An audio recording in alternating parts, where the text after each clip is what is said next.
사티어가 이렇게 생긴 분이에요. 어, 아주 키가 크고 여성으로서는 아주 건장하게 보이는 그런 분이었어요.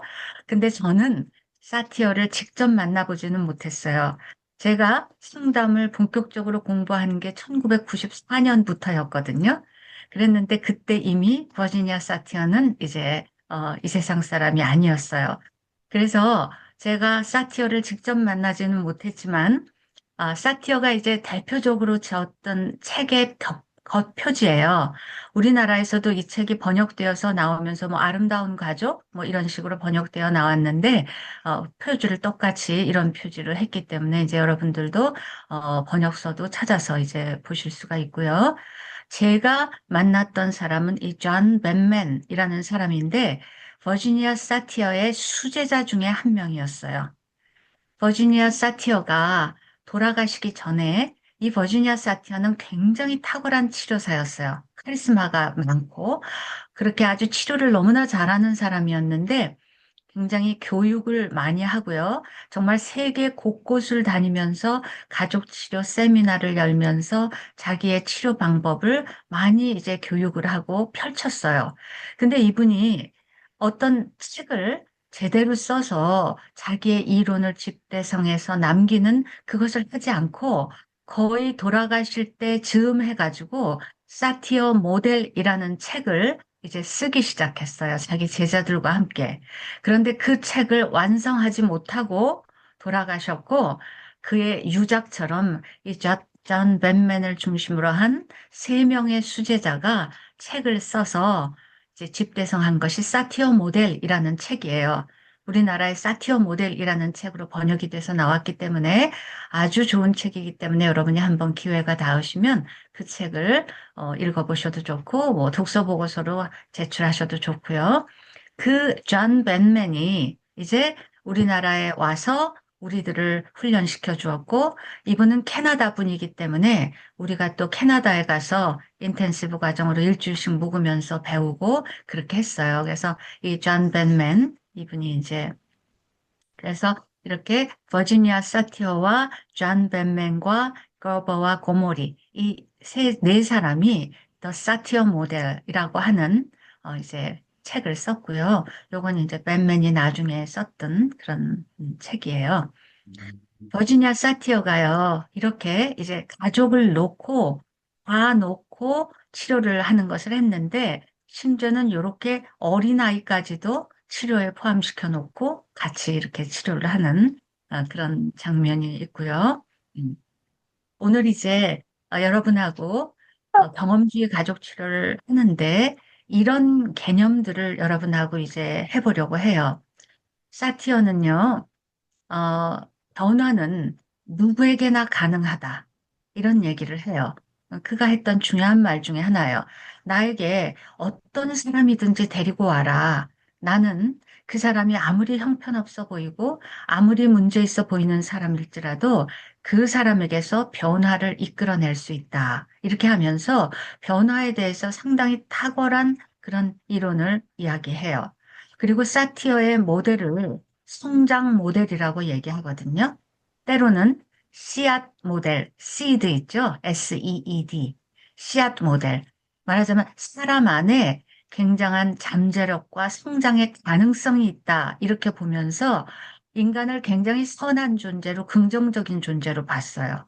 그래서 굉장히 인본주의적인 이런 관점을 가지고 이제 사람들을 변화시키는, 그래서 이 사티어의 변화의 개념과 변화의 과정에 대한 이야기를 이제 여러분하고 하고 싶고요.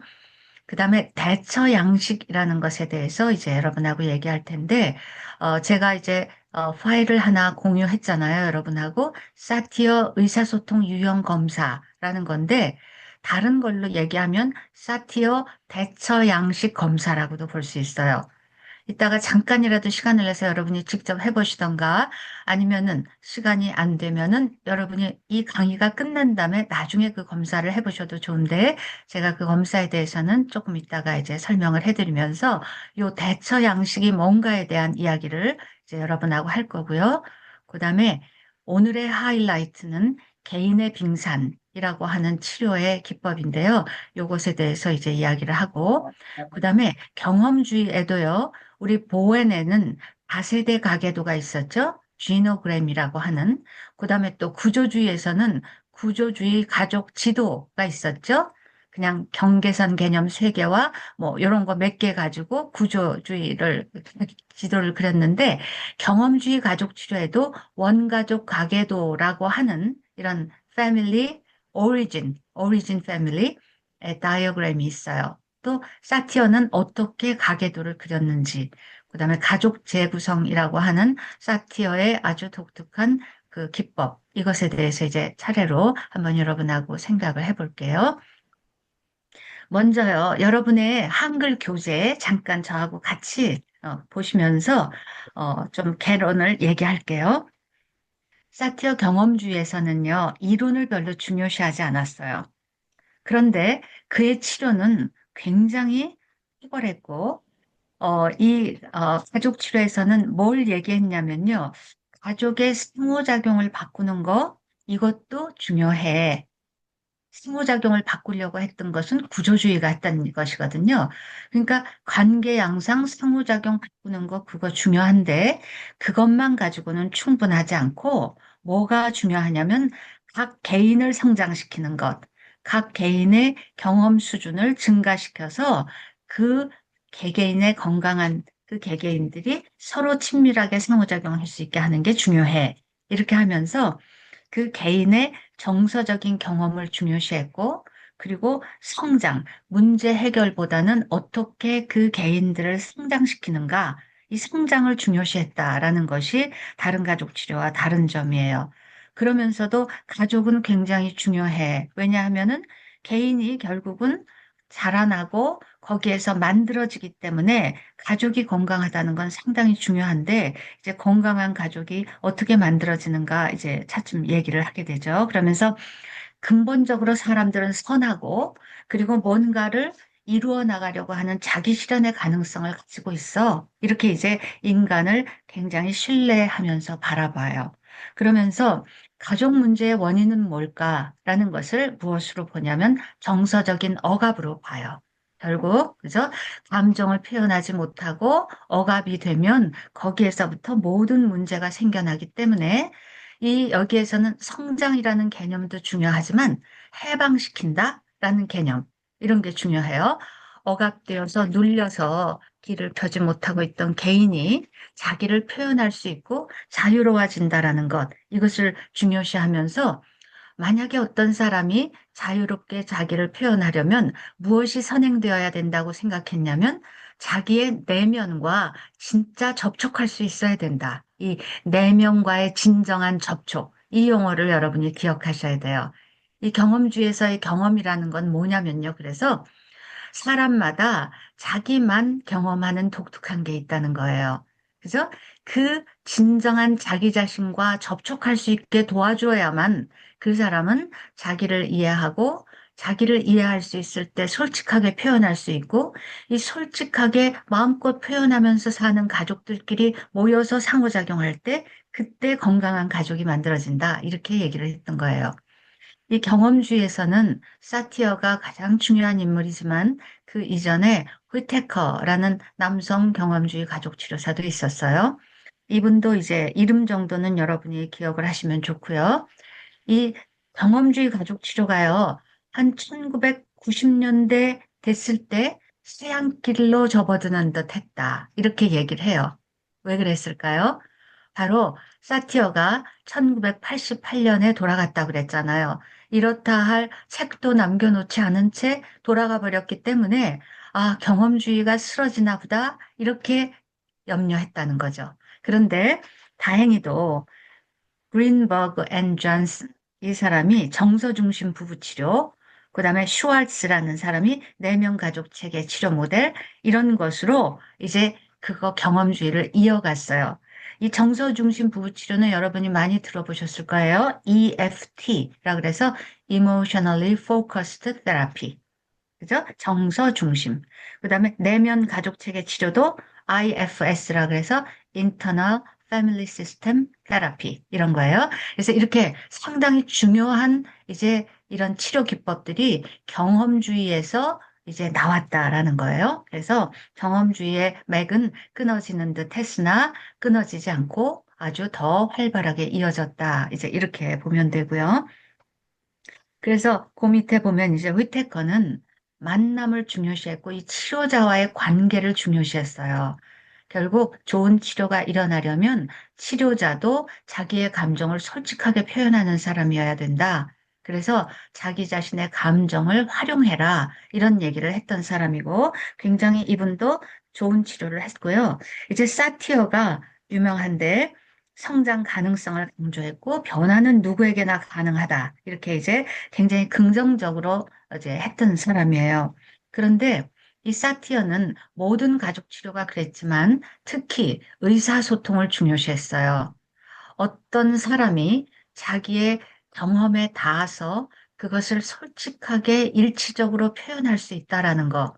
이게 치료의 고울이기도 했어요. 그래서 일치적인 인간이 되는 것. 말하자면 자신의 안과 바깥이 같아야 한다라는 거예요. 내면에 뭘 느끼고 생각하고 있으면 그것을 그대로 바깥으로 표현할 수 있다라는 걸 이제 중요시 여겼기 때문에 어떻게 자존감 높은 사람이 되어서 일치적으로 의사소통할 수 있을까? 이게 사티어의 관심이었고, 그래서 여러분이 이제 우리나라에서도요, 의사소통 훈련 그러면은 제일 많이 각광을 받고 있는 게 비폭력 대화예요. Non-violent communication 많이 들어보셨죠? 그 다음에 그건 못지않게 유명한 의사소통 이론이 사티어 의사소통 훈련이에요.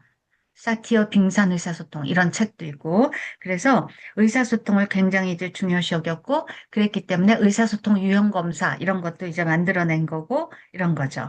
그러면서 언제든지 사티어는 내담자의 문제를 긍정적으로 바라보려고 했고, 그리고 소망을 주려고 했던 사람이에요. 그래서 이제 저희가 훈련을 받으면서 늘 귀에 못이 박히도록 들었던 표현이 always positively directional 라는 거예요.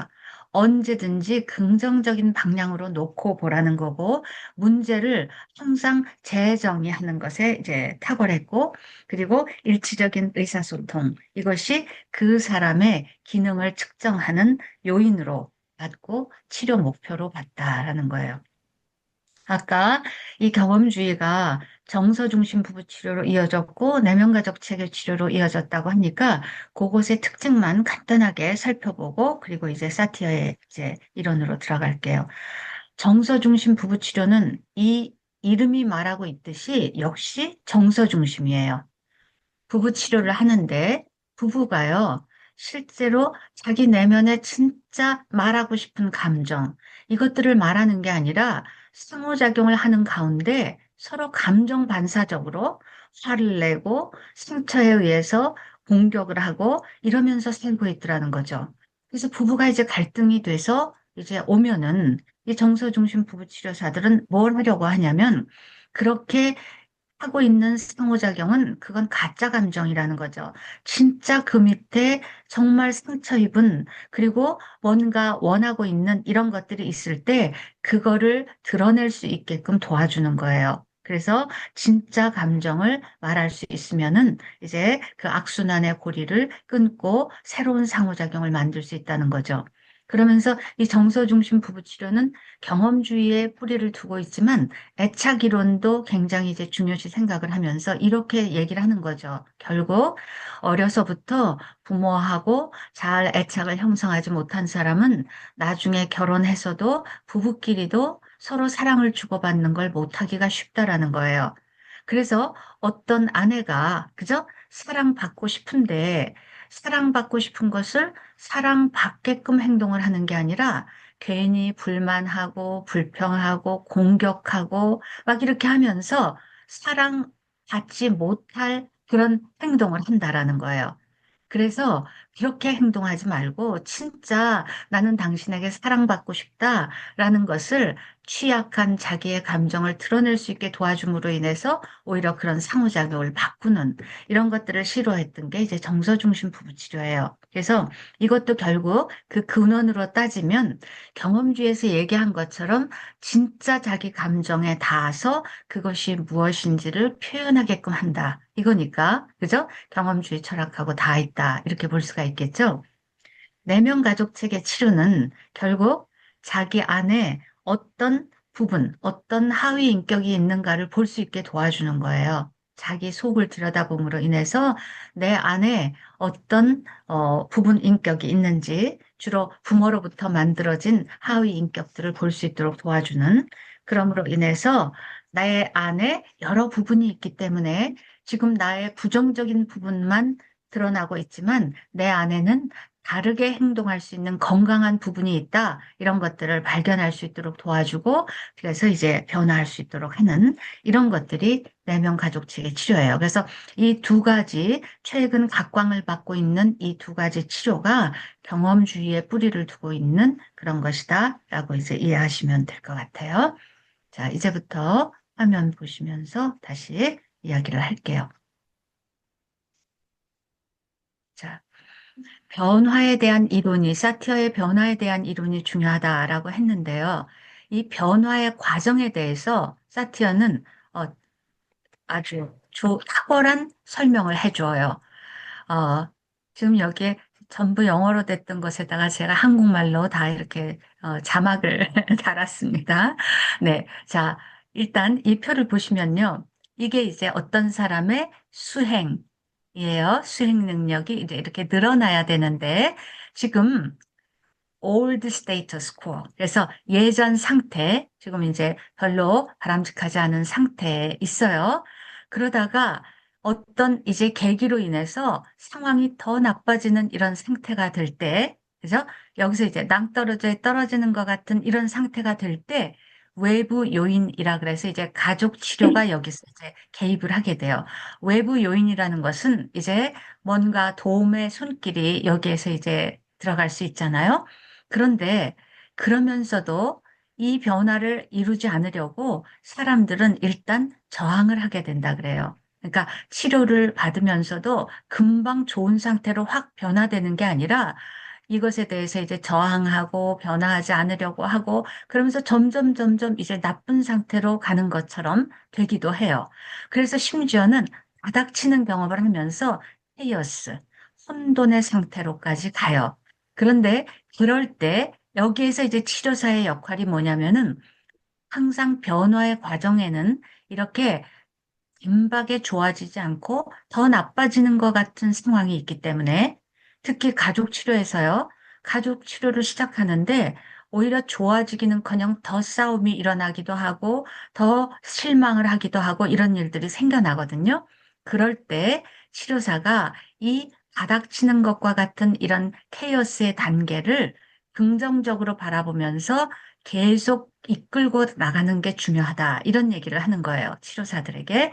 그래서 이제 변화의 아이디어를 조금씩 이제 가지게 되면서 장애물을 극복하고 올라가면서 통합의 과정이 일어날 때 시간이 흐르면 그때 비로소 새로운 상태로의 이제 발전이 일어나니까 치료사들에게 요 상태를 내담자들이 실망하면서 그만두려고 한다거나 이럴 때 여기에서 변화는 이런 과정을 거친다는 것을 말해줌으로 인해서 실망하지 않고 가게 하는 것, 이게 중요하다. 이렇게 강조를 했어요. 똑같은 그림이 인터넷에 또 이런 것도 있어요. 똑같아요. 예전 상태에서, 그죠? 시간이 흐르면서 새로운 상태로 가야 되는데 반드시 이런 골짜기가 있을 수 있다는 거예요.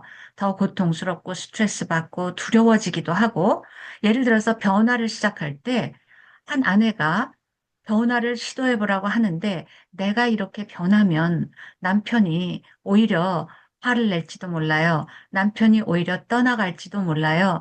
그렇기 때문에 나는 그런 변화를 겪으면 안 돼요. 이러면서 저항하기도 하고 두려워하기도 한다라는 거예요. 그러면서 또 한편으로는 약간의 창조적인 아이디어가 떠오르기도 하는 이런 더 나쁜 복잡한 상태가 생길 수 있어요. 그렇지만 가면서 무언가를 배우고 그것을 연습하고 그러다가 또 실수도 하고 때로는 후퇴도 하고 이런 과정을 가면서 연습하고 통합하는 과정 가운데 이제 새로운 기술이 자리 잡으면 그때 뉴 스테이터스 퀘어, 새로운 상태가 된다라는 거예요. 그래서 여기에서 이제 얘기하고자 했던 것은 이 변화의 과정이 이렇게 승승곡선만 그리는 거 아니고 반드시 나쁜 단계가 있다. 그런데 이것이 실망하지 말고 조금 버티면은 변화할 수 있다. 이런 얘기를 했던 거예요. 또 하나요. 제가 공유를 중지하고요. 화이트보드로 한번 가볼게요.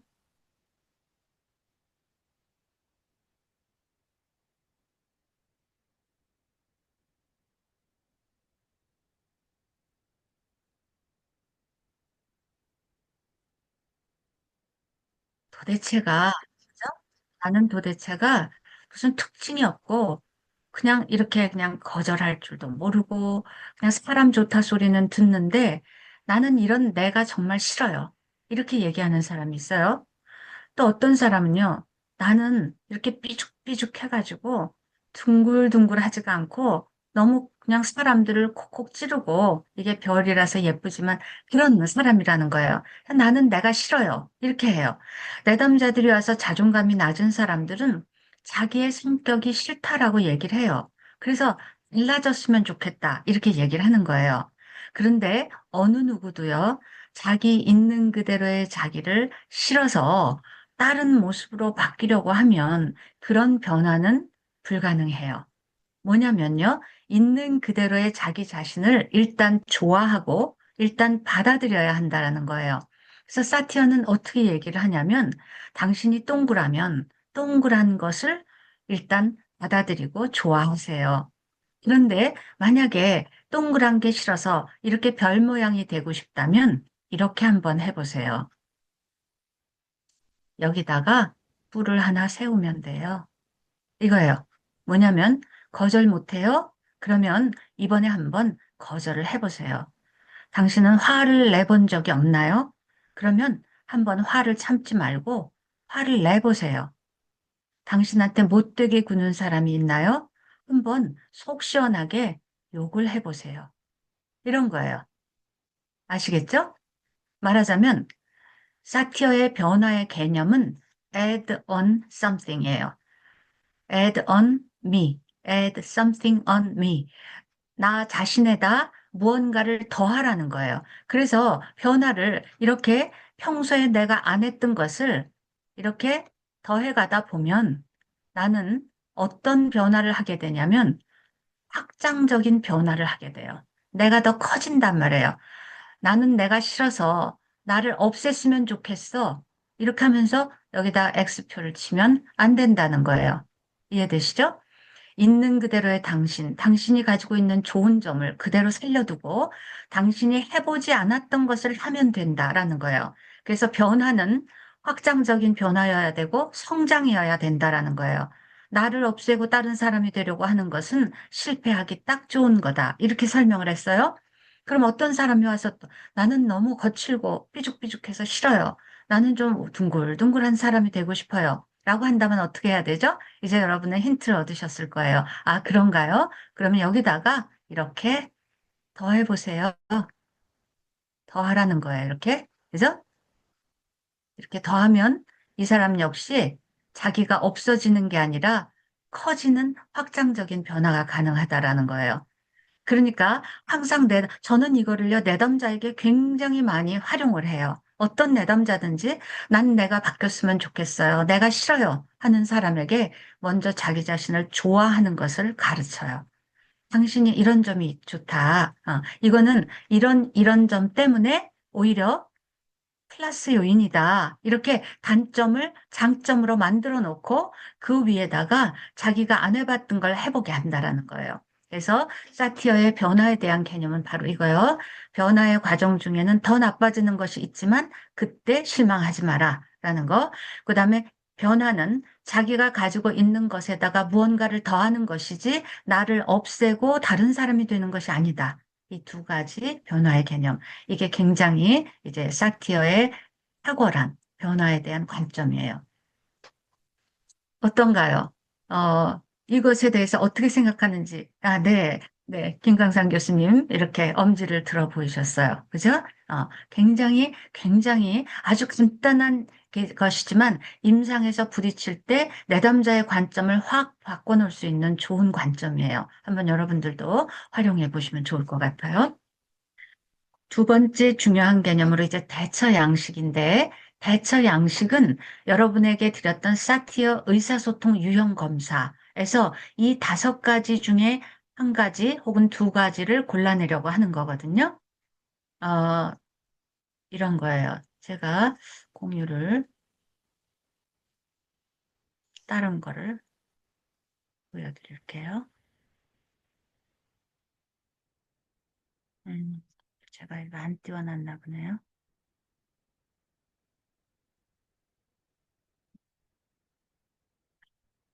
안 띄워놨군요.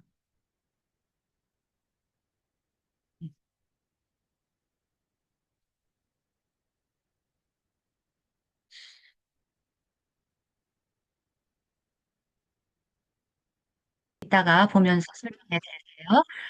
그냥 대처 양식 설명 들어갈게요. 대처 양식은 지금 화면 띄워졌죠, 여러분? 네, 띄워졌어요. 네. 네네, 좋아요. 어, 대처 양식은 다섯 가지예요. 그런데 우리가 치료의 고울이라고 볼 수 있는 거는 일치형이에요. 그러니까 일치형이 되려고 하는데 일치형은 아까도 얘기했듯이 뭐냐면 내 속에 있는 것과 내가 겉으로 표현하는 것이 같아야 된다라는 거예요. 용어로는 congruent인데 이 용어도 여러분이 기억해 놓으시면 좋을 것 같아요. 자, 일치형은 우리가 가고자 하는 고울이고 회유, 비난, 초이성, 산만. 이것은 비일치형인데 이 네 가지는 뭔지 자존감이 낮은 사람의 모습이에요.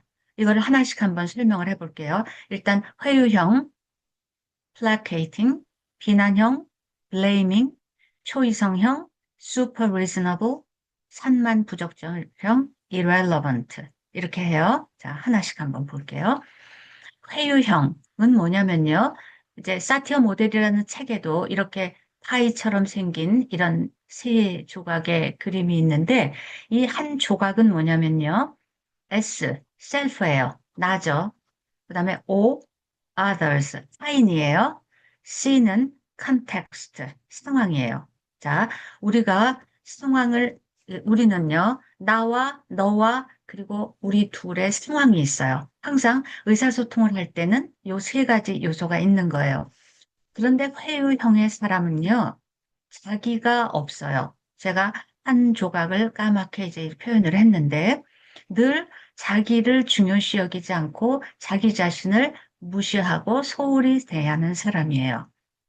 그리고 타인이 중요하고 상황도 중요해요. 그래서 이런 사람은 늘 이렇게 살면서 늘 양보하고 그리고 배려하고 이러면서 살다 보니까 나중에 가서는 뭔지 희생당하는 것 같은 느낌이 들어요. 그래서 소화가 안 되기 시작하고 골치가 아프고 심지어는 너무 바보같이 살았다 이런 느낌 속에서 우울하고 그러다가 아주 극단적이 되면은 자살까지 하게 되는 이런 유형이에요.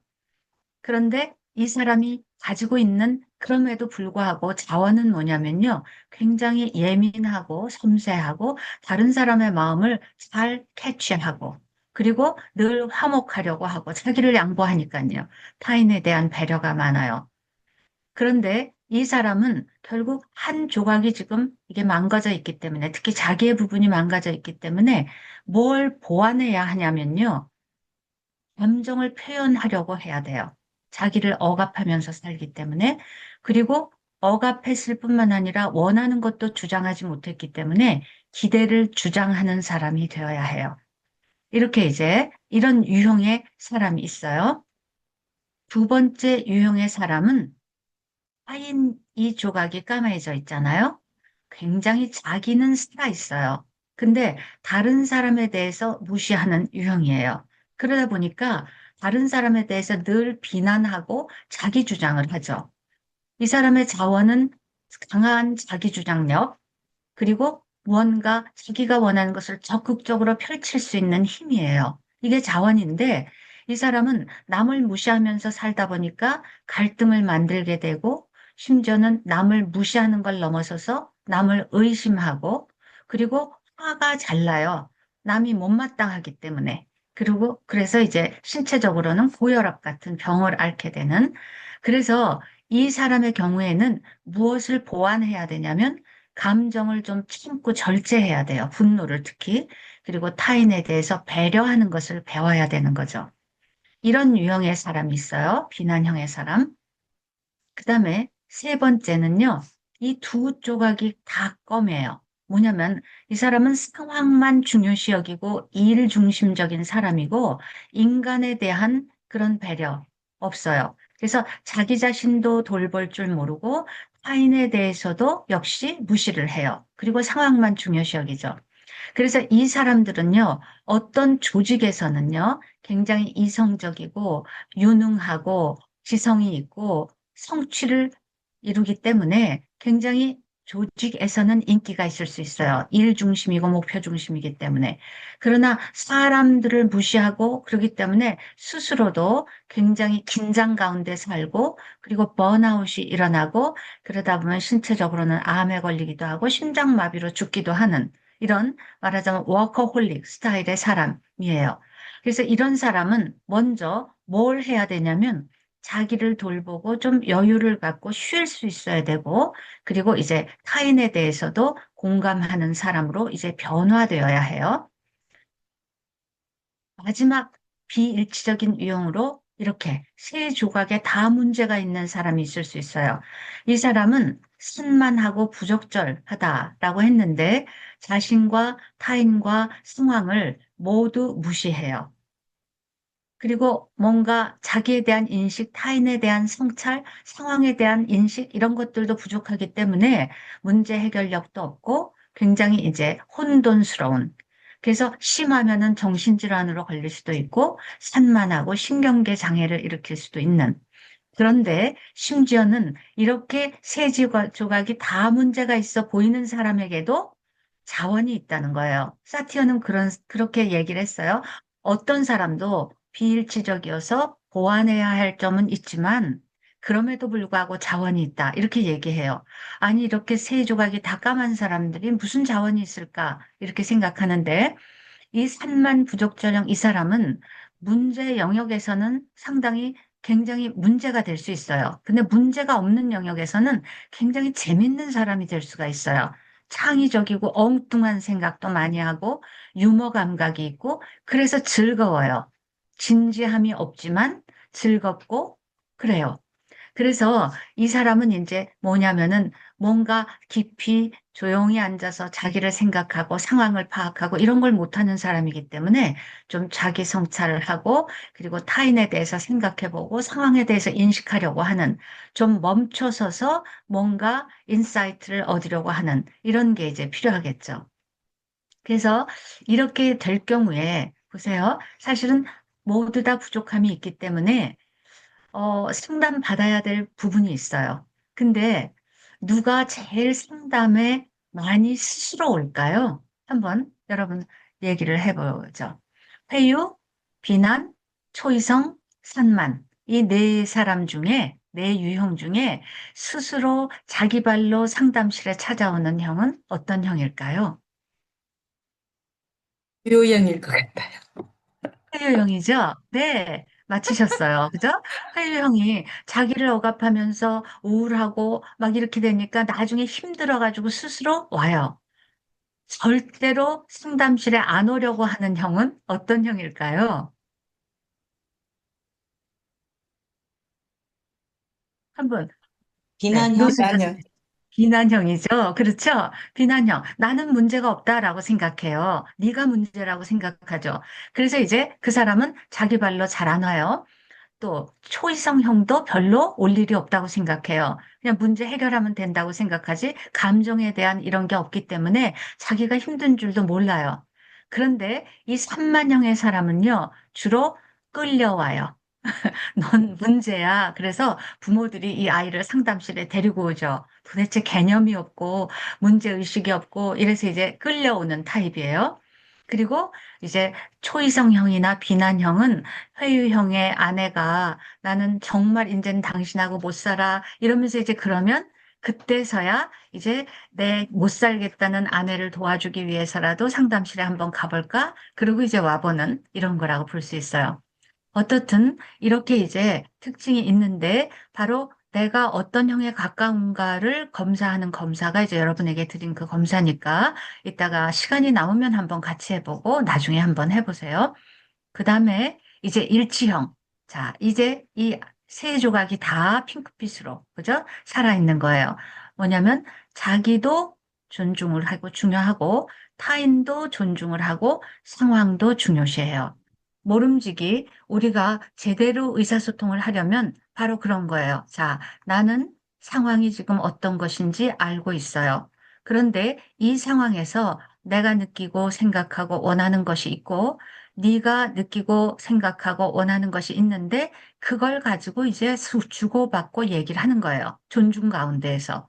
자, 그렇게 되면 이게 소통이 되지만 이게 이제 어느 한쪽이, 그죠? 안 되면은 제대로 된 소통은 되기가 어렵겠죠? 어떻든 일치형의 사람은 이 세 가지가 다 균형 감각 있게 살아있기 때문에 굉장히 조화롭고 그리고 자유롭고 생동감이 있고 균형 감각이 있고 높은 자기 가치감, 자존감을 가지고 있어요. 그래서 자신에게도 초점을 맞추고 있고 타인과도 원만한 관계를 맺으면서 주어진 상황 내에서 이제 자유롭게 변화하고 성장하는 그런 형이에요. 그래서 이 일치형으로 되고자 하는 것이 이제 우리의 치료의 고울이다라고 얘기하는 거예요. 이것을 이제 이렇게 설명을 하는 것은 다음으로 넘어가는데 이제 이게 필요하기 때문이에요. 여기 지금 대처 양식. 그래서 지금 요 표는 뭔지 아시겠죠? 지금 자, 요거는 회유형, 요거는 비난형, 요거는 초이성형, 산만형, 일치형. 이렇게 이제 표현이 된 거고요. 이거를 신체 자세로 이렇게 표현한 그림이 이거예요. 플라케이팅은 항상 무릎을 꿇고 하소연하듯이 이렇게 이런 자세. 블레이밍, 비난형은 딱 허리에다 손을 얹고 손가락질하면서 남을 비난하는. 슈퍼 리즈너블은 딱 버티고 앉아서 이렇게 남의 일 보듯이 이렇게 이성적으로만 판단하는 거. irrelevant는 지금 팔이 몇 개인지 모르겠어요. 이 일을 하는지 저 일을 하는지 몸도 비틀고 있으면서 산만하고 부적절한. 레블러는 딱 이제 두 다리로 서서 균형 잡힌 모습을 하고 있다. 이 레블러가 컨글루언트 이제 다른 용어예요. 이렇게 이제 이따가 사티어는 뭔가를 보여주기 위해서 가족 조각이라는 치료 기법을 얘기했거든요. 몸으로 표현하는 거예요. 그래서 이제 예를 들어서 어떤 집에 회유형의 아내와 비난형의 남편이 살고 있다. 근데 이 두 사람이 부부 치료에 왔다. 그러면은 이런 자세를 취해보게 해요. 잠깐만 보니까 부인은 지금 이렇게 무릎 꿇고 이렇게 고개를 들지도 못하고 이러고 있고 당신은 서가지고 지금 부인한테 이러고 있다. 이 모습을 둘이서 표현을 해보게끔 시켜요. 그 자리에서. 그러면 그냥 이것을 딱 볼 때 이제 느낌이 있는 거죠. 자, 이렇게 당신네들이 살고 있는데 어떤 느낌이냐? 그러면서 자기 말을 하게 하고요. 또는 아이하고 셋이 왔다고 쳐요. 근데 아이가 그러는 거예요. 우리 아버지는 늘 우리 엄마를 비난하고 우리 엄마는 꼼짝 못하고 살아요. 이렇게 아이가 말로 했을 때 한번 일어나 보시라. 이렇게 해가지고 아내에게는 그렇게 하라고 무릎 꿇고 이러고 남편에게는 그렇게 하라 그러고 아이한테 지금 엄마 아빠가 이런 모습으로 살고 있을 때 너는 어떤 느낌이니? 그럴 때 이제 아이가 불안해요, 두려워요. 이렇게 이제 느낌을 얘기할 수 있다는 거죠. 이렇게 경험주의에서는요, 말로 백마디 하는 것보다 눈으로 보고 백문이 불여일견, 그리고 자기가 느끼는 거, 이거가 분명하다라고 하는 거예요. 말로 해서 가르치는 게 중요한 게 아니라 눈으로 딱 보면은, 아, 이게 문제 있구나라고 느낄 수 있다라는 거예요. 이렇게 이제 경험으로 뭔가를 깨닫게 하는 거, 이런 것들을 이제 치료 현장에서 하려고 했어요. 그래서 이렇게 자세로 보여주는 것을 하기도 했다라는 거예요. 제가 지금 대처 양식에 대한 이야기를 한 거죠. 대처 양식에 대한 이야기를 한 거예요. 자, 제가 개인의 빙산, 이게 오늘의 강의의 하이라이트다. 이렇게 말씀을 드렸어요. 자, 한번 보죠. 개인의 빙산, Personal Iceberg, 버지니아 사티어. 자, 사람이에요. 결국 빙산은 사람인데, 인간인데, 많은 심리학자들이 사람을 빙산에 비유했죠. 대표적인 사람이 프로이트, 그죠? 프로이트가 물 위를 의식, 물 밑을 무의식, 그죠? 융도 그랬고요. 이렇게 의식과 무의식으로 표현을 했어요. 근데 이제 사티어는 이것을 조금 더 세분해서 사람을 이해하는 도구로 활용을 했어요. 자, 물 위에 나타나 있는 부분을 행동이라고 지칭했어요. 그리고 대처 양식은 이제 여러분 우리가 설명했듯이 그 사람이 늘 보여주는 행동 패턴이라고 볼 수 있어요. 그죠? 늘 회유하면서 꼼짝 못하고 사는 사람은 늘 그렇게 살고, 늘 소리 지르면서 비난하는 사람은 늘 그렇게 살고, 그 사람이 보여주는 행동 패턴이잖아요. 그래서 행동과 대처 양식은 물 위에 보여지는 그 사람의 모습이에요. 그런데 말이죠. 이 얼음 덩어리는요, 물 위에 떠 있는데, 과학적으로 볼 때 1대 7이래요. 부피가. 그죠? 우리는 빙산의 일각 이런 얘기를 하잖아요. 조금 물 위에 떠 있지, 물 밑에 많은 부분이 있다는 거예요. 얼만큼? 7배, 8배 될 정도로 이제 큰 부분이 물 밑에 있다는 거죠. 이게 진짜라는 거예요. 사람들의. 그죠? 얼마든지 사람들은 진짜를 감추고 가짜로 행동할 수 있다라는 거고, 그게 바로 비일치예요. 그러면 이 물 밑에 어떤 요소들이 있다고 얘기했는가라는 거죠. 물 바로 밑에 감정이 있다 그랬어요. 이 감정은 바로 물 밑에 있기 때문에 물 밑에 감출 수도 있지만 감추려고 해도 물 위로 자꾸자꾸 나오는 것이 감정이에요. 근데 어떻든 사람들은 애써서 이것을 감추려고 하고 안 들키려고 하죠. 그죠? 그래서 아주 억압을 심하게 하는 사람들이 있어요. 그런데 이 감정이 억압돼서 이 밑으로 들어가는 게 막히기 시작하면 이 밑으로 더 들어갈 수가 없게 돼요. 그래서 우리가 감정을 알고 이것을 표현한다는 것이 중요한 이유가 바로 그거예요. 자, 감정이 제일 먼저 첫 번째예요. 그 다음에 감정 밑에 뭐가 있냐면 지각이라는 게 있어요. perception. 그렇기 때문에 요거는 다른 말로 하면 관점이에요. 어떤 사람의 관점. 근데 이 지각은 단순한 그냥 생각이 아니라 관점이고 신념이고 가치관이기 때문에 그가 태어나서부터 반복적인 삶을 살면서 아주 뿌리 깊게 그 사람 속에 자리 잡은 그런 관점인 거예요. 그러니까 한두 번 얘기해 봐가지고는 그 사람이 진짜 어떤 관점을 가지고 있는지는 잘 알 수 없고, 오래 대해 볼 때, 아, 저 사람은 세상을 저렇게 바라보는구나, 자기 자신을 저렇게 느끼고 타인을 저렇게 바라보는구나, 라는 걸 알 수 있고, 그리고 이 지각이라는 부분은 좀처럼 쉽게 바꿀 수 있는 부분이 아니에요. 매우 뿌리 깊게 자리 잡고 있다라는 거예요. 그런데 이 감정과 지각은 한 쌍이에요.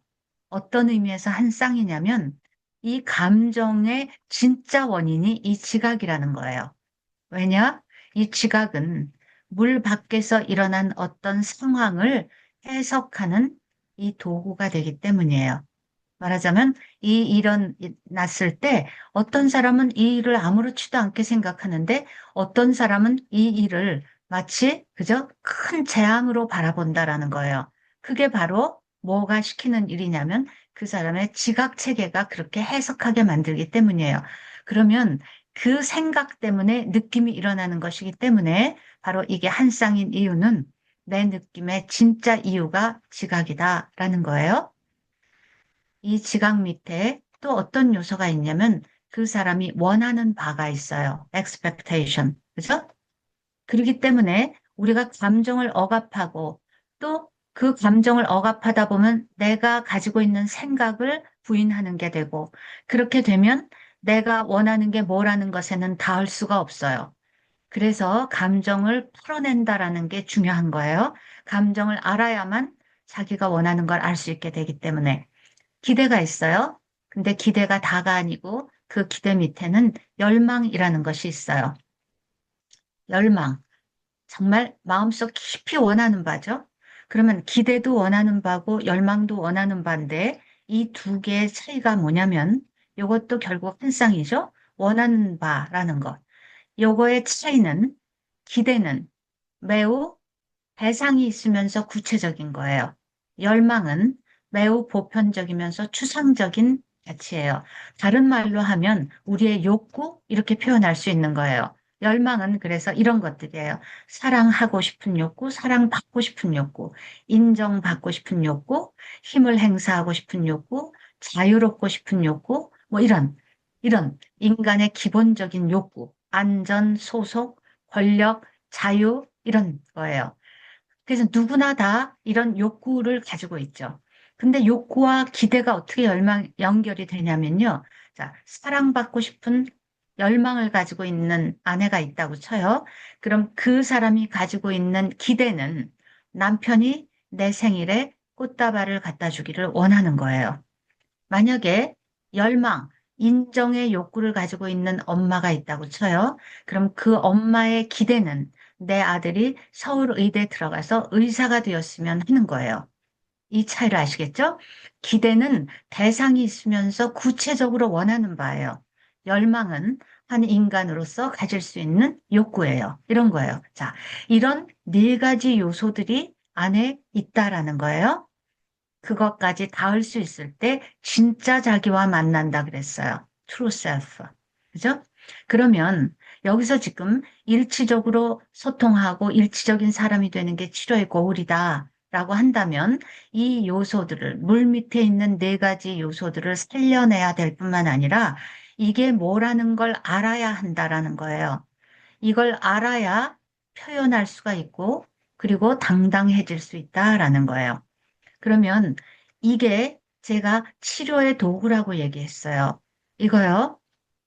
어떤 내담자가 오잖아요. 근데 자존감이 아주 낮아요. 그죠? 그리고 말도 못하고 원하는 것도 하지 못하고 죽어 살고 있고 정말 우울해가지고 지금 아주 그냥 뭐 막 그런 상태예요. 자, 그러면 치료사가 어떻게 하냐면요.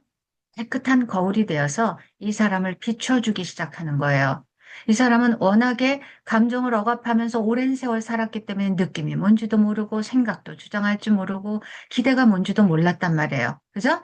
그런데 와가지고 얘기를 하는 거예요. 직장에서 자기가 어떤 억울한 일을 당했는지, 뭐 고부 갈등을 어떤 힘듦이 있는지 이런 얘기를 딱 이 물 위에서 일어난 상황을 딱 얘기하면은 치료사는 그 이야기를 듣고 있으면서 이것을 자초지종을 캐묻고 문제를 해결하려고 하고 그런 쪽으로 가지 않아요. 경험주의 가족 치료사들은 이 상황을 딱 듣는 순간 그때 마음이 어떠셨어요? 라고 물어봐요. 느낌을 물어본단 말이에요.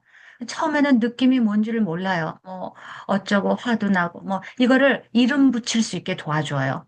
그래서 느낌을 얘기했을 때 그 느낌에 대해서 수용을 해주면서 공감을 해줘요. 그리고 그 느낌의 진짜 이유를 물어봐요. 왜 그렇게 느끼게 됐는지를. 그러면 그 사람의 생각을 말하게 돼요. 그럴 때 그 생각이 틀렸다고 얘기하는 게 아니라 그런 생각이 든다면 당연히 그런 느낌이 들겠다. 당신의 그런 생각은 타당하다라고 그 사람의 생각을 또 지지해 줘요. 그런 다음에 그러면 이 상황이 어떻게 바뀌기를 원하는지, 자기 자신은 어떻게 변화되기를 기대하는지 이것을 구체적으로 생각해 볼 수 있도록 질문하면서 들어줘요. 그죠? 이렇게 되는 사이에 우리가 깨끗한 거울로 그 사람의 내면을 비춰줄 때 그 사람은 자기의 내면과의 접촉이 가능해지는 거예요. 비로소 이 물 위에서 일어나고 있던 상황을 자기 자신으로서 경험하게 되고 진솔한 자기의 경험을 말할 수 있는 상대로 바뀌게 돼요. 나는 이렇게 느끼고 이렇게 생각하고 내가 그래서 원하는 건 이거다. 이렇게 변화되기를 원한다라는 것을 깨닫게 되는 거예요. 그래서 자기 자신과 닿게 되면 이 사람은 말 못하며 살았던 사람이 밖에 나가서 말을 할 수 있게 되고 내가 원하는 게 뭐라는 걸 알았기 때문에 물 위에서 예전에는 원치 않는 행동, 남들이 좋아하는 행동을 하면서 살았지만 여기까지 끝까지 닿아봐서 진정한 자기를 만났던 사람은 비로소 내가 원하는 것을 선택하는 자기가 된다라는 거예요. 그래서 이게 이제 개인을 살려내고 개인을 자존감 높여주는 방법인 거예요. 어떻게 하느냐? 이 요소들을 내담자에게 물어봐주고 그가 답을 했을 때 그에게 수용과 공감으로 지지하면서 그의 내면을 살려내주는 작업을 하는 거예요. 그래서 그 사람이 당당한 사람, 자존감이 높은 사람으로 바뀌게 하는 것. 이런 사람들. 그래서 이것이 표현되어지고 자기가 원하는 것을 살 수 있는 그 개개인이 모인 그 가정은 이제 비로소 건강한 가정이 된다라는 거예요. 이해되시겠죠? 이 빙산이라는 걸 어떻게 활용하는지 이해하실 수 있겠죠? 그래서 이거를 설명한 게 이거예요. 대처 방식은 회유, 비난, 초이성, 산만, 이 비일치형과 우리의 고울인 일치형을 말한다. 감정은 스트레스를 받으면 감정이 일단 마음속에서 제일 먼저 일어나면서 이제 빙산 전체를 흔들기 시작해요. 이때 이 감정을 붙잡아야 돼요. 그런 다음에 지각을 이제 알아내야 되는 거죠. 이 상황에 의미를 부여함으로써 감정을 불러일으키는 진짜 원인이었기 때문에 이 사람이 어떤 신념, 어떤 사고방식, 어떤 가치관을 갖는지 이런 것들을 이제 이해할 수 있도록 이제 우리가 도와주게 되죠. 그리고 이 빙산을 우리가 들어가 보는 이유는 무엇보다도 내가 기대하는 게 뭐라는 걸 분명히 알게 하기 위함이에요. 팔 로저스나 이런 상담사들도요, 그죠? 잘 들어주라고 얘기해요. 들어주는 걸로 무슨 치료가 돼? 근데 들어줄 때 그 사람이 얘기를 하면서 내가 원하는 게 뭐라는 걸 발견하게 해주면 내담자는 그걸 들고 나가서 원하는 걸 한다는 거예요. 그게 곧 치료인 거죠. 그래서 이 기대를 알게 해준다는 것이 이 빙산 작업의 빙산 탐색의 가장 핵심적인 부분이에요. 그래서 결국은 내 욕구가 뭔지, 사랑인지, 인정인지, 소속인지 이런 것들을 이제 알게 해주고 그걸 타당화해주고 이렇게 하면은 내면이 든든해지면서 내 외유 내강 겉으로는 변한 게 없는 것 같지만 속에 힘이 있어지는 거예요. 당당해지는 거죠. 이 개인의 빙산 탐색이 이제 개인을 자존감 높게 만들어주는 치료의 도구다. 이거 꼭 기억하시고 여러분이 상담에서 정말 많이 활용해 보세요. 매우 도움이 돼요. 네. 음. 그다음에요. 원가족 3인군 가계도. 여기 지금요. 원가족 가계도라고 그랬죠? 그러면 주인공, 여기 지금, 기호가요. 여성은 동그라미, 남성은 네모 안에 동그라미예요. 보엔에선 어땠죠? 그냥 네모였죠. 근데 여기에 이제 이렇게 하고, 그다음에, 어, 보은의 가족 치료에서는요, 그 주인공을 겹으로 표현했죠. 여성이면 동그라미 두 개, 남성이면 네모 두 개였죠. 근데 여기에서는요, 별을 붙여요. 그리고 실제로 스타라고 불러요. 이 3인군 가계도에서 지금 주인공은 이 남자, 이 여자인 거예요. 근데 지금 이 가계도가 뭐냐면요, 지금 이게 남편과 아내예요. 근데 지금 남편을 원가족 3인군, 그러면 남편이 자녀이고 부모, 자기 부모와의 3인군, 세 사람이잖아요. 가계도인 거예요. 이 아내도 아내와 자기 친정엄마와 친정아버지, 이렇게 3인군을 그린 거예요. 왜 이걸 그렸을까? 이제 보는 거죠. 자, 이제 그려놓고 원가족 3인군 가계도 그릴 때 특징이 있어요. 먼저 이제 뭐 나이 이런 거 여기다 적는 건 그렇고요. 여기 지금 괄호치고 플러스, 마이너스 이렇게 있죠? 뭐냐면 이 여자의 친정 엄마의 성격적인 특징 중에 좋은 점 3개, 나쁜 점 3개를 쓴 거예요. 항상 가계도에다 그걸 쓰라고 해요. 그리고 이 엄마가 대처 양식은 어떤 사람이었는가? 아, 초이성이고 비난이었대요. 요거를 적는 게 이 원가족 가계도의 특징이거든요. 다 사람마다 지금 그걸 적어놨어요. 근데 그걸 하면서 간단한 그림이지만 이걸 왜 끌어내냐면, 이걸 하나 끌어낼 때마다 이 사람과의 관계 속에서 일어났던 에피소드들을 얘기하게 되겠죠. 우리 엄마가 검소하다. 그럼 우리 엄마는 이런 일이 있었다. 우리 엄마는 근데 굉장히 책임감이 있다. 뭐 이러면서 이제 얘기를 하는 거예요. 근데 균형 감각 있게 좋은 점만 있고 나쁜 점만 있는 게 아니라 균형 감각 있게 좋은 점과 나쁜 점을 각 사람마다 얘기하게 하면서 이걸 이제 적어요. 그리고 관계선도 그려요. 그럼 이제 보죠. 지금 이 두 사람이 갈등하는 부부일 거예요. 근데 이 갈등이 왜 생겼을까? 이거를 원가족하고 한번 얘기를 해본 거예요. 원가족에 대해서 얘기를 해봤더니 이 아내는 그러는 거예요. 자, 엄마하고 아빠하고 지금 사이가 나빴죠. 갈등선인데 주로 여기 지금 화살표가 이렇게 있죠? 화살표. 그건 뭐냐면 이 엄마가 아빠를 많이 공격하고 이렇게 했다라는 뜻이죠. 아빠는 조금 소원한 관계, 정서적으로 그냥 마음을 닫은 이런 정도고, 엄마가 이제 막 잔소리하고 뭐 폭력도 쓰고 이제 이랬을 것 같아요. 그 다음에 이 딸은 엄마하고 사이가 나빴어요. 방향은 어찌 됐는지 모르지만 나빴어요. 그리고 이 굵은 선은 뭐냐면 자기 아버지하고는 사이가 좋았다는 걸 말해줘요. 그러면은 이 여성은 아버지를 좋아했고 엄마하고는 사이가 나빴고 그런데 이 남자 쪽을 가봤더니 반대 양상이 일어나고 있어요. 아빠가 굉장히 엄마한테 못되게 굴고 사이가 나빴고 엄마는 마음문을 닫고 있었고 일종의 삼각관계가 둘 다 일어나고 있는 거죠. 보헤를 치면 엄마하고 이 아들하고는 사이가 좋았고 아버지하고는 나빴던 거예요. 그러면 이 두부가 만났을 때 이 부인은 자기 아빠 같은 그런 남편을 기대하고 있을 거고 아빠하고 자꾸 남편을 비교할 거예요. 이 남편은 또 어떠냐면 자기 엄마하고 사이가 좋았기 때문에 엄마 같은 아내를 기대할 거고 엄마하고 아내를 비교하겠죠.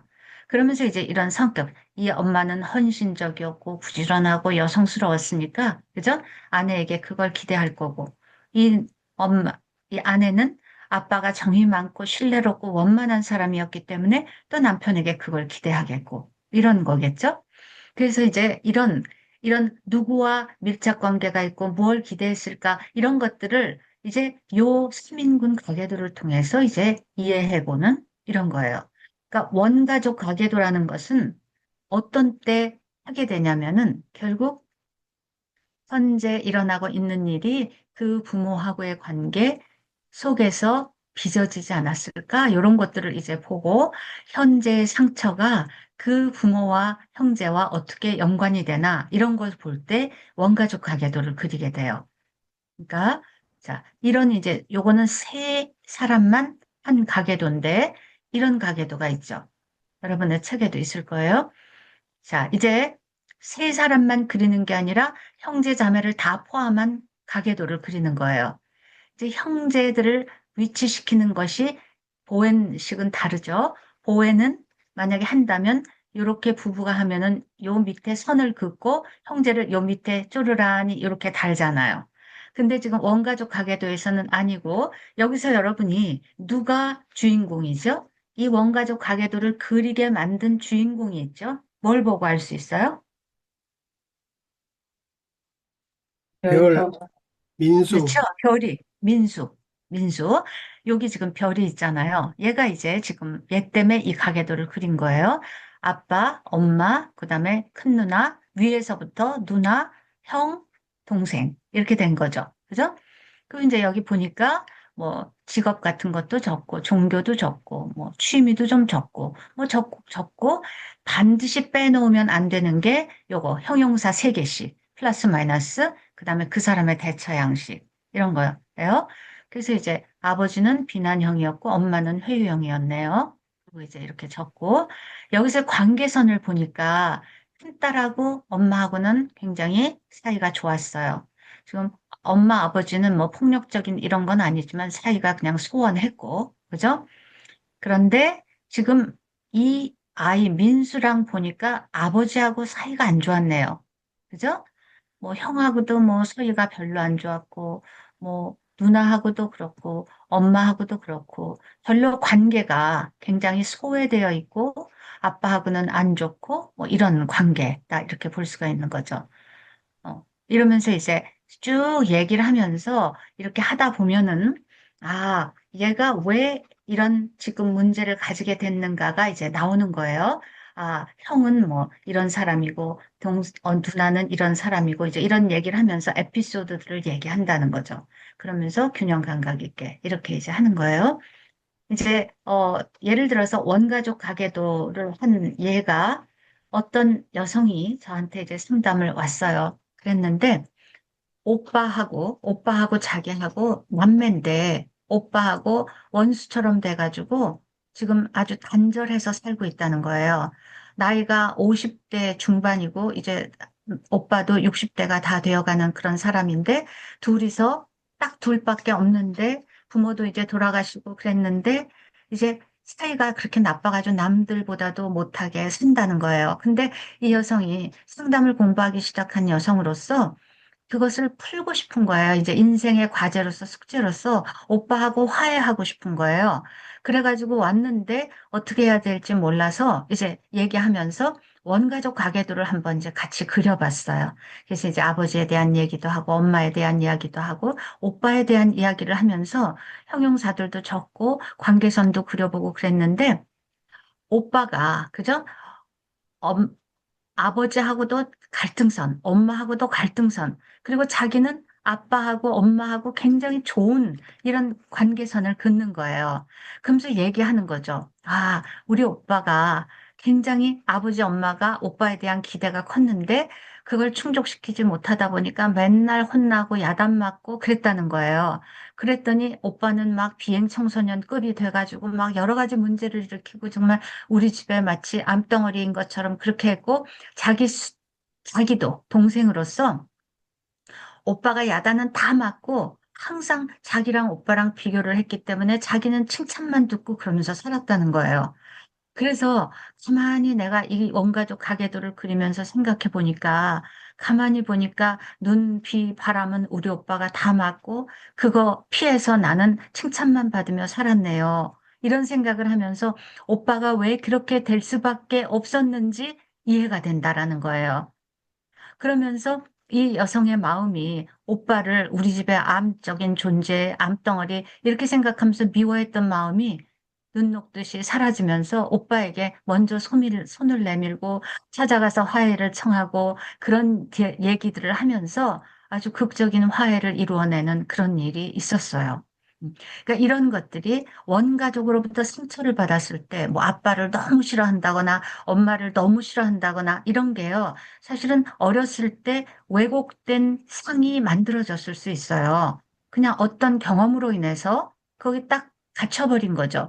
그런데 플러스 마이너스 해가지고 좋은 거 세 개, 나쁜 거 세 개 이렇게 써보는 가운데 균형 감각이 딱 생겨요. 어머, 우리 아빠 나 너무나 싫어했는데 알고 봤더니 엄마 때문에 내가 그런 느낌을 가진 것이지. 우리 아빠가 실제로 나한테는 나쁘게 해준 게 없었네. 우리 아빠가 이런 좋은 점도 있고, 어렸을 때 나한테 내가 좋아하는 어떤 선물을 사다 주기도 했고, 이런 얘기를 하면서 왜곡되었던 그런 어떤 사람에 대한 인식이 바뀌게 돼요.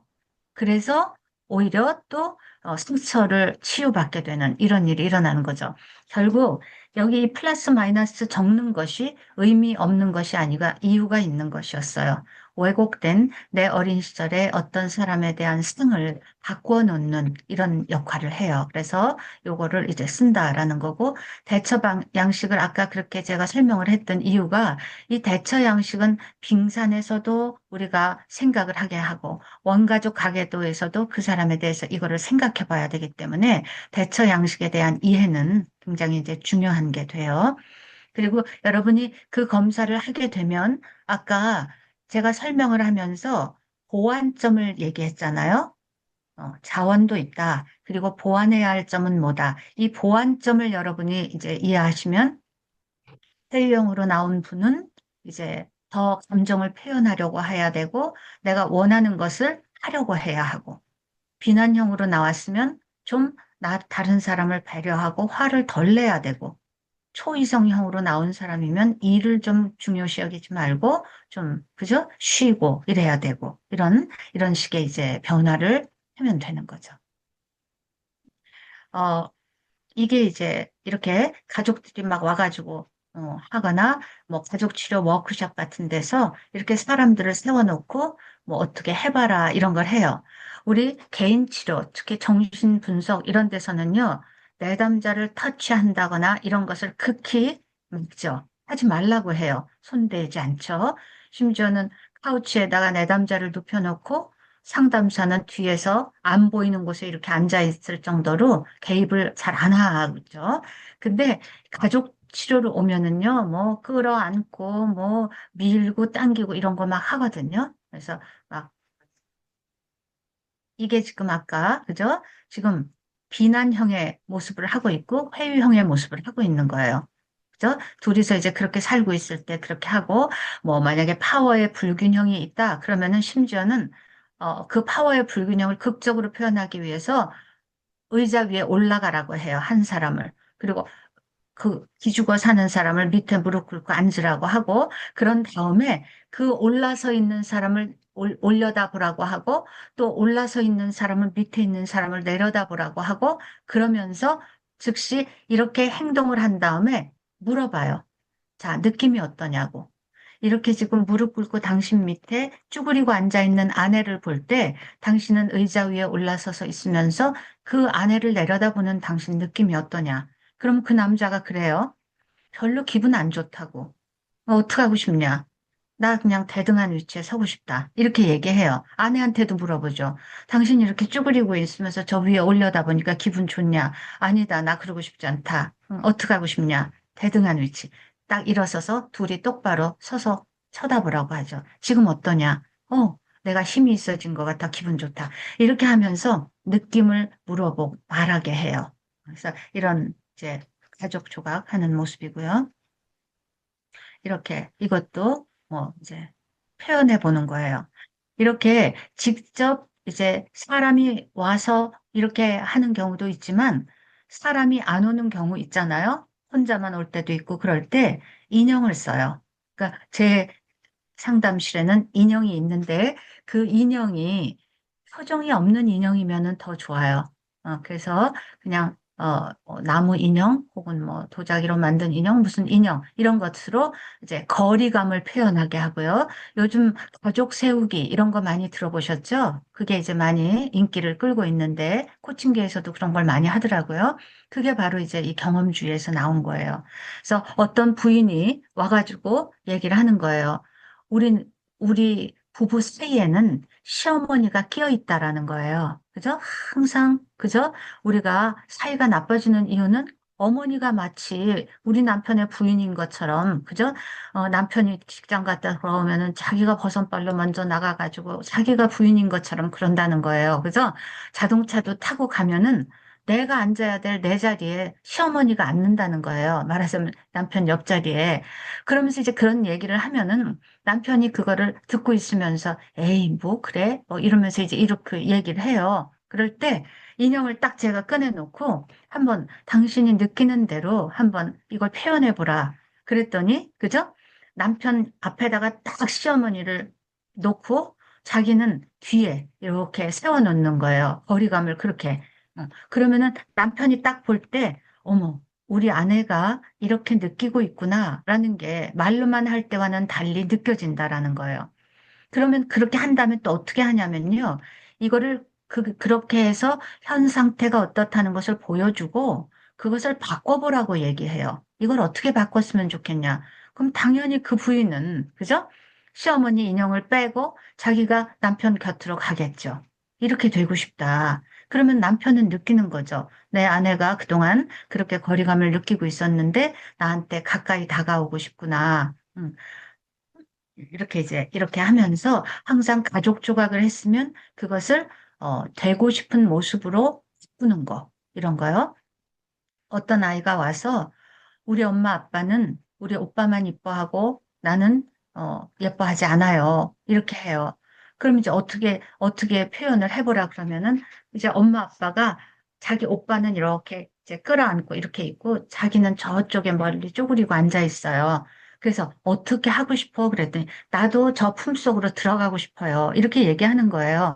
그러면 거기 들어가 봐라. 이렇게 하는데 이제 거기에 들어가지 못하게 막는 이제 이런 모습을 막 하게 해요.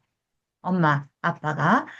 그러면은, 얘가 이렇게 우리 품 안으로 들어오고 싶은 걸 우리가 지금 믿고 있었구나라는 것을 그들도 느끼는 거예요. 그런 다음에 다시 이 딸도 좀 품어줘 봐라. 그래서 품 안으로 이렇게 들어오면서 느끼는 거죠.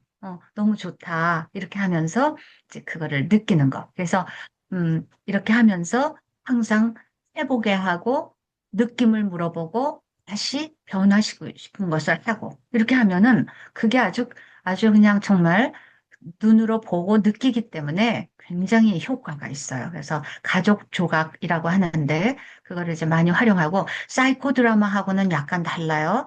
이거는 대화가 없는 거죠. 가족 조각은 그냥 움직이지 않는 한 모습을 연출하는 것이기 때문에 보는 것, 그것만으로도 보고 그리고 변화시키고 싶은 부분으로 바꾸는 그걸 함으로 인해서 이제 효과를 내는 이런 거예요. 그래서 경험주에서는요, 굉장히 이제 기법이 아주 다양해요. 지금 아마 뭐 이런 것도 다 이제 어떤 상황을 연출해 보는 거죠. 이런 일이 있었다. 갑자기 우리 엄마가 죽었을 때 뭐 이러면서 그때 상황을 연출하면서 그때 느낌으로 이제 돌아가 보고 뭐 이런 것들을 해요. 특히요, 어, 사티어의 경우에는요, 어떤 치료를 많이 했냐면요. 이렇게 진짜 개인을 놓고 그 가족을 치료했지만 가족 치료 워크숍 같은 걸 막 50명씩, 100명씩 이렇게 가족 치료사가 되려고 하는 사람들을 놓고 이제 가족 치료 워크숍을 할 때 어떤 한 가족을 이제 세워서 그 가족의 문제를 어떻게 치료하는가를 직접 보여주는 걸 했거든요. 그럴 때 이제 뭐 가족 재구성, 부분들의 잔치, 가족 조각, 뭐 이런 기법들을 할 때 이제 여러 명이 있는 데서 그거를 해요. 그러면은 사티어는 그렇게 얘기해요. 한 가족에 대한 것만 치료를 하는 걸 보여줘도 거기 있는 모든 사람들이 자기 가족의 문제에 대해서 치료를 받는다는 거예요. 건드려진다는 거죠. 왜냐하면 가족 안에 그 문제들이 보편성을 가지고 있을 때가 많고 또 어떤 상황일 때 각자가 느끼는 것은 비슷할 수 있다라는 거예요. 예를 들어서 어떤 이제 집에서요 아들이 정말 금지옥엽 같은 아들이 목을 매달아서 자살하는 일이 있었어요. 그래서 그런 이제 부인이 있었는데 그 분의 얘기를 다룬 게 아니었거든요.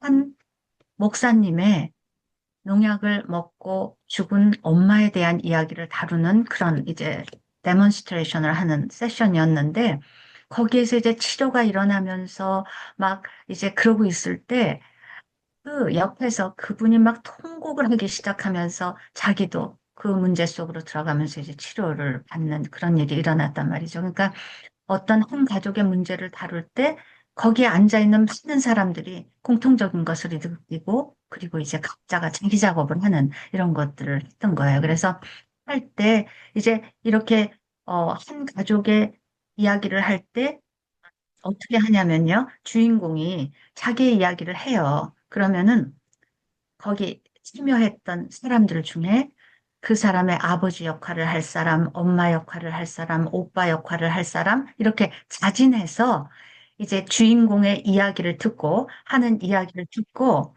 이제 자진해서 나와줘요. 그래가지고 그 부분을 연출을 해준단 말이에요. 아까 같이 예를 들어서 엄마가 돌아가셨을 때 우리 아버지는 통곡을 하고 나는 이랬다. 이런 얘기를 했어요. 그러면 그 장면을 그 자발적으로 나온 사람들이 연출을 딱 해서 장면으로 보여주는 거예요. 그거를 떨어져서 보는 거예요. 예전에 내가 거기에 있었지만 다른 사람들이 내 역할까지 해주면서 그럴 때 소위 메타인지죠. 그죠? 떨어져서 그 장면을 볼 때 느껴지는 게 있는 거예요.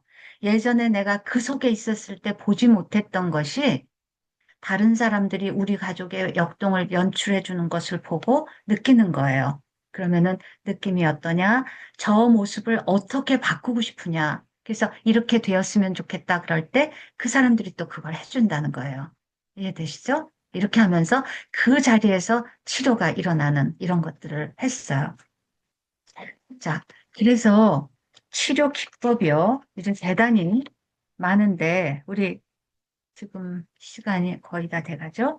음, 여러분이 그 교과서에 있는 것들을, 오늘은 이제 제가, PPT를 가져왔기 때문에 그걸로 주로 설명을 했기 때문에, 보시면은 다 있고요. 설명이 지금 안 된 것이, 어, 부분들의 잔치라는 기법 있죠. 그죠? 그림 있는 다음에 부분들의 잔치. 그게 뭐냐면요.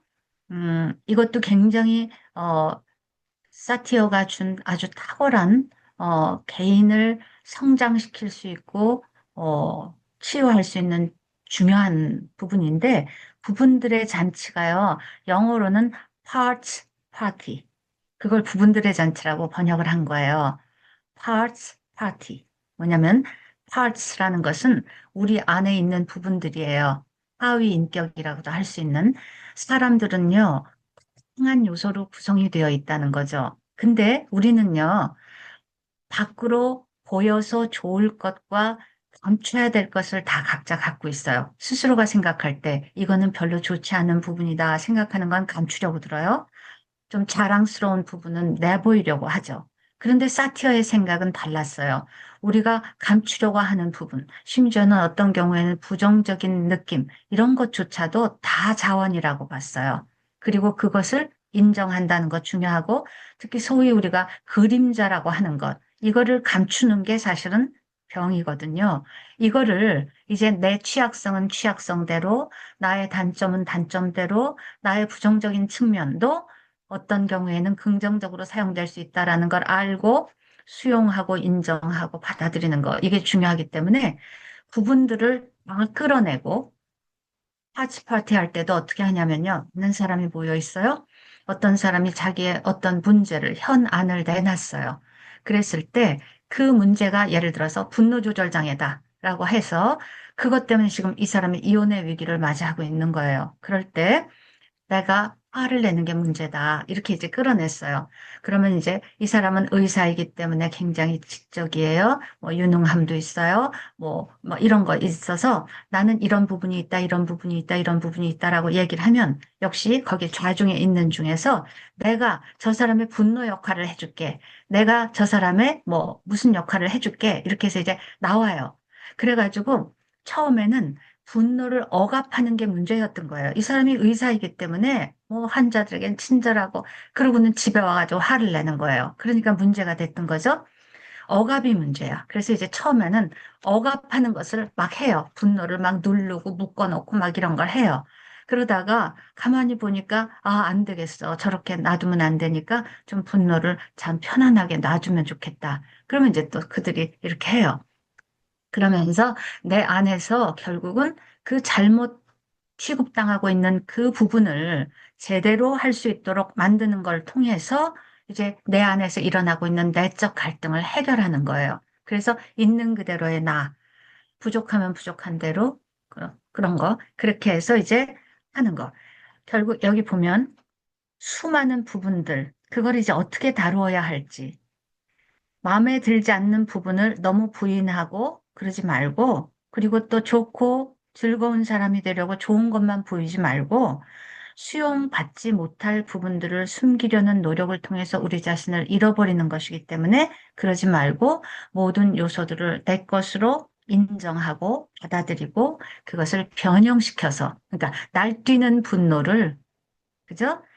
그냥 자기 주장력 정도로 원하는 것을 추진하는 추진력 정도로 바꾸는 거예요. 폭력적인 에너지를 적극적인 자기를 위한 에너지로 바꾸는 이 변형 작업을 하는 게 이제 부분들의 잔치예요. 근데 왜 잔치냐? 사티어가 워크숍을 할 때는요, 이게 파티 같은 분위기예요, 진짜. 그냥 막, 그래? 네가 아주 굉장히 지성적이란 말이지. 그러려면 좀 안경이 필요하겠지? 너 안경 좀 빌려줘. 안경 쓰고 막 분장을 하고 이렇게 하는 거예요. 재미있게, 재미있게 하면서 이거를 해요. 가족 재구성 같은 거, 그거는 할 때도 뭐 가족 재구성은 종합 선물 세트다 이렇게 할 정도로요. 기법을 총동원해요. 말하자면 원가적 가계도를 그냥 몇 개씩 그려서 벽에다 붙여놓고 뭐 막 이렇게 해가지고 하는 사람이 있는 앞에서 그리고 가족 조각을 해요. 무슨 에피소드 그거에 대해서 가족 조각하고 또 그걸 변형시키고 이렇게 하면서 결국은 가족 재구성을 통해서 상처 입었던 자녀가 부모로 인해서 상처 입었으면 이런 것들을 제 자꾸 에피소드를 가족 조각으로 하고 그것을 있는 그대로 떨어져서 보고 이해하고 이러면서 이런 인식을 갖게 돼요. 아, 우리 부모도 그 나름대로 그 상황에서는 최선을 다했던 사람들이었구나. 이런 인식을 갖게 되는 순간 상처를 치유받게 되고 용서가 가능해져요. 그러니까 있는 그대로 한번 그 상황으로 돌아가서 이해해보게 하는 이런 것들을 수많은 사람이 있는 앞에서 가족 조각을 했다, 풀었다, 바꿨다, 이렇게 하면서 하고, 그리고 이제 이렇게, 가족이 없을 때는 인형을 이용하듯이 때로는 그림을 그려요. 미술 치료, 인형극, 역할극, 비의자 기법, 이런 거요. 뭔가 그 자리에서 해봐서 느낌을 느낄 수 있는 모든 것을 총동원해요. 경험주에서는. 비의자 기법이나 심상 기법 같은 것도 굉장히 많이 쓰죠. 그죠? 그래서 비의자 기법하고 또 때로는 가족 조각은 말없이 하지만 역할극도 해요. 인형 가지고도 서로 말하고 뭐 이러는 것도 하고 그래서 어, 한다는 거죠. 한번 여러분이 하시고요. 그 의사소통 유형 검사는 이렇게 하세요. 거기 40문항짜리 검사거든요. 그러면 읽어보시면서요. 나에게, 아, 나도 이런 적이 있어. 라고 하면 다 동그라미를 치세요. 여기서는 동그라미를 많이 치셔야 해요. 한두 개만 치시는 게 아니라 40개 문항 중에서 내가 하는 것은 다 치면 돼요. 예를 들어서 나는 상대방이 불편하게 보이면 비위를 맞추려고 해. 내가 그런 적이 있으면, 아, 상대방이 불편하면 나 비위 맞추려고 하지. 그러면 동그라미 치시는 거예요. 나는 무슨 일이든지 조목조목 좀 따지는 편이지. 그래, 나 좀 따지는 편이지. 동그라미 치시라는 거예요. 그래서 동그라미를 40개에다가 나가 그런 적이 있어. 이러면 다 치셔요. 많이 치셨죠? 그런 다음에 채점이라고 된 마지막 장에 보면은 이 5가지 형을 그 형끼리만 묶어놨어요. 그래서 내가 쳐놓은 번호를 거기다 번호에다 동그라미를 치면 회유형 몇 개, 비난형 몇 개, 초이성명 몇 개 이렇게 나올 거거든요. 그래서 많이 나오는 거 2개 정도를 여러분의 유형으로 생각하세요. 2개까지는 좋아요. 근데 뭐 정말 막 너무 많이 치다 보니까 막 5개씩 막 다 나왔다. 그럼 그거 다 여러분의 유형일 수 있어요. 꼭 하나일 필요가 없고 유형이 여러 가지가 나올 수 있는데 왜 그러냐? 어떻게 그럴 수 있나? 예를 들어서 나는 회유형도 나왔는데 비난형도 나왔어. 이게 반대잖아요. 회유형이 나왔으면 비난형이 안 나와야 되는 게 맞을 것 같지만 실제로 나올 수 있어요. 왜 그러냐면 남편 앞에서는 회유형으로 살면서 아들에게는 굉장히 비난형일 수 있잖아요. 그 가능하죠? 그렇기 때문에 2가지 형도 나올 수 있고 3가지 형도 나올 수 있고 나오면 아, 내가 그래서 그렇구나라고 해석하시면 돼요. 그런 다음에 여기 이제 이렇게 동그라미를 쳐서 보면은 그 형의 특징이 아까 설명해 드렸지만 나오기 때문에 그걸 보면서 아, 내가 이렇게 살았으면 이제 이거는 안 해야 되고 이거는 해야 되겠구나라는 걸 하시면 되고 특히 일치형에 있는 8가지는 우리의 치료의 고울이 될 수 있어요. 타인의 평가에 구애받지 않고 내 의견을 말하는 거, 부정적인 감정도 솔직하게 표현할 수 있는 거, 내게 부탁을 할 때 원하지 않으면 거절할 수 있는 것, 나 자신에 대해서 편안하게 느끼는 것, 모험하는 것을 두려워하지 않는 것, 다양한 경험에 개방적인 것, 나만의 독특한 개성을 존중하는 것, 누가 나의 의견에 반대해도 별로 감정이 상하지 않는 것. 이 일치형의 모습은요, 보웬에서 얘기했던 분화된 사람의 특징과 같아요. 그죠? 그래서 결국은 이게 치료의 고울이 될 수밖에 없다라는 것은 이제 이해하실 수가 있을 것 같아요. 그래서 어떤 형이 나오든지 상관없어요. 다 장점이 있고 보완할 점만 알아서 보완하면 되니까 그렇게 생각해서 검사를 해보시면 될 것 같아요.